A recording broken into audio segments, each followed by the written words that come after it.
So then there we talk about the different paths of yoga. So we all know that we have to perform yoga, but what is yoga we saw? Okay.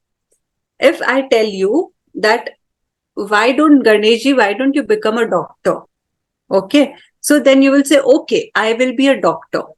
But to understand that what is doctor, first you should know that what is the requirement to be a doctor, what does the course of doctor mean, and what is doctor going to do later on in your life. Okay.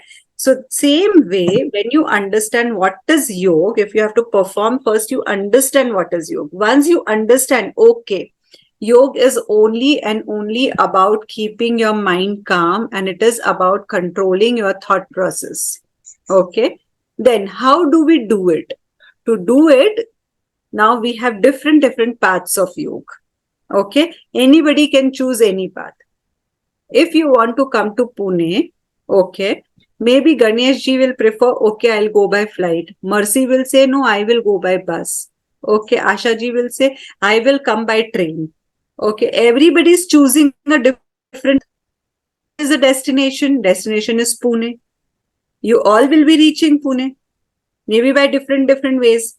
Okay, one by flight, one by train, one by bus, but everybody is reaching Pune. In the same way, these are the paths which have been given, okay, by sages. It is only and only to reach to the ultimate aim of yoga, which is moksha, which is kaivalya, which is nirvana, whatever you give it a name, or the self-realization or samadhi. Okay. So these are the different paths of yoga. Okay. So first one is Jnana Yoga. Jnana Yoga is the most difficult path, they say, because lot of learning and lot of reading is involved in it. Okay. Then second is Bhakti Yoga, which is considered as the most easiest path. Okay. Then Karma Yoga. Karma, we know that it is an action-oriented yoga. Okay. Then Raja Yoga is Patanjali's yoga. By any chance, anybody has heard the name of Patanjali? We will talk about it in detail. Okay, Ganeshji, you know Patanjali, who Patanjali was, right? Very good.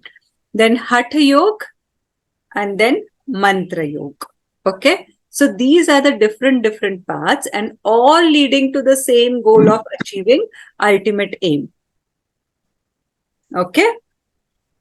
Let's see the first one. Jnana Yoga comes from Advaita Vedanta.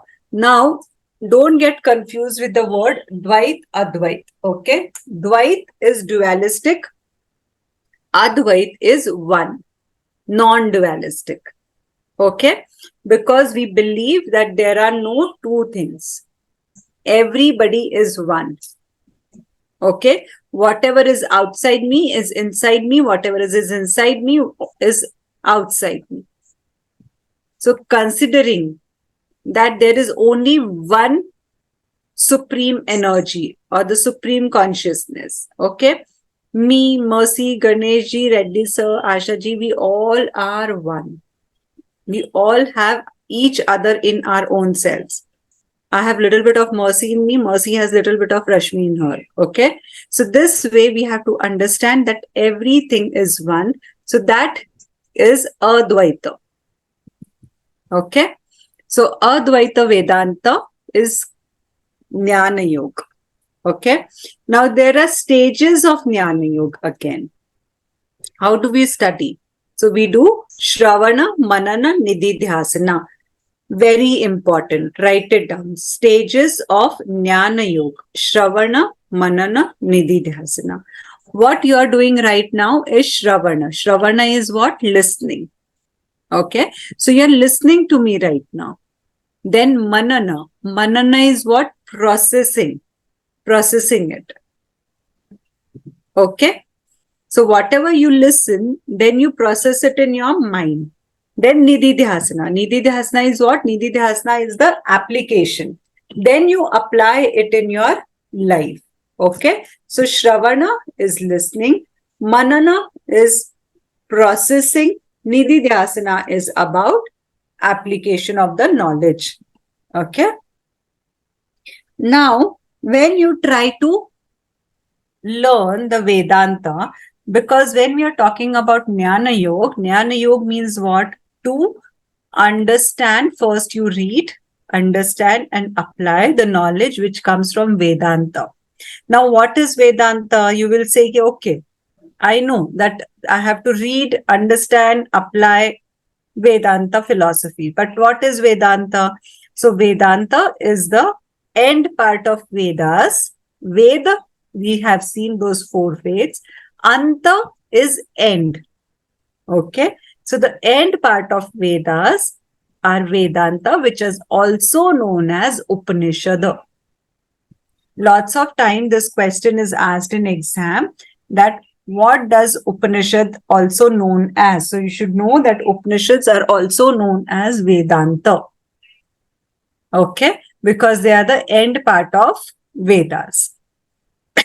Now, to understand and learn this Vedanta, what does a person need in him? He should have these qualities in him. What are these qualities? These are known as sadhana chatustaya. Sadhana is sadhan, that are your kriyas. Chatustaya are the four. Chatus is four. So these four qualities will take you towards the success in Vedanta. What are these four qualities? Viveka. That means you should be able to discriminate between good and bad. Okay. When in the past 2-3 slides you are saying sharpen, yoga sharpens your intellect. Okay. So when you say yoga sharpens your intellect, that means what? It gives you this viveka. It gives you that knowledge to discriminate between good and bad, right or wrong. So what does sadhana chatustaya mean? Sadhana chatustaya means there are these four qualities in any person. If I have these four qualities in me, that means I can be a successful in Jnana Yoga by reading the Vedanta. Okay. So what are these four qualities? Viveka. Viveka means description between good and bad. You know, we have seen now so far that yoga improves your intellect. It sharpens your intellect. When I say it sharpens your intellect, that means that it gives you a understanding that what should be right and how you should discriminate between right and wrong, how you should discriminate between good and bad. Okay. Then second is Vairagya. Vairagya is what? Non-attachment. Vairagya doesn't mean that you leave everything and go into the forest and sit there. Okay. Vairagya means doing everything in moderation and not getting attached to anything. Okay. Non-attachment is very important. Okay. Then Shata Sampatti. Shata Sampatti is what? Shata, always whenever you are reading anything, always go by the etymology. Etymology means try to divide that word and understand it. Now Shata is 6. Sampat is the wealth, what we call as Sampatti. Okay. Shata Sampatti means Shata are 6, Sampatti are the wealth. This person should have this 6 virtues. What are they? Shama, Dhamma, Uparati, Titiksha, Shraddha, Samadhan. You don't have to know more than this. This is what you can remember. Shata Sampatti. So in Sadhana Chatustaya, first quality should be Viveka, second should be Vairagya, third should be Shata Sampatti, and fourth should be Mumukshatva. Now, what does Mumukshatva means? It means the longing. That means the desire, the great desire of enlightenment and liberation. That you should have that intense desire in you to find out more about the liberation. Okay? So this is Mumukshatva. Clear?